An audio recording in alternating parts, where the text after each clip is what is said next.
A mother forced her sons into unaliving their own grandmother and father. This is the case of the manipulative mother. Hilma Marie was born in 1948. Her father left when she was young and her mother suffered with mental illness. Her mother Margaret briefly lost custody of Hilma and her sister when she was admitted into a mental institution. When she was discharged, she regained custody of Hilma and her sister, found a new husband and opened a nudist camp in Florida. Hilma was just 8 years old when her mother and stepfather opened this nudist camp.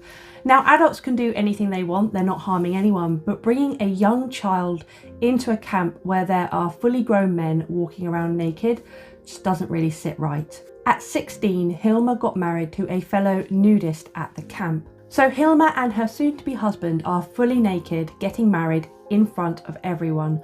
Not only that, this camp was open to the public, so people could come and go, and they did. So members from the public came in, were naked, and were taking pictures of that wedding, of a naked 16-year-old girl. Those pictures ended up in a local nudist magazine, and Hilma's mother just didn't seem bothered by it. I think this clearly shows that Hilma's mother perhaps didn't have the mental capacity to be a mother and safeguard her own child.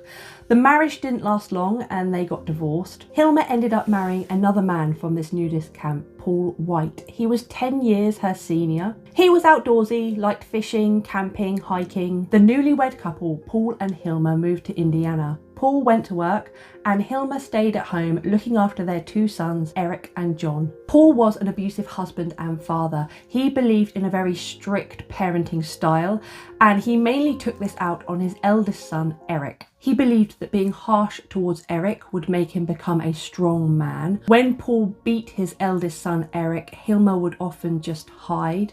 She would come out afterwards and try and comfort her sobbing son. Hilma didn't want to intervene when Paul was in the throes of beating their eldest son, as she did not want to become a target herself. One day when Eric was just 8 years old, after being beaten by his father, Hilma was comforting him when she suddenly whispered in his ear, "Wouldn't it be better if he were dead?"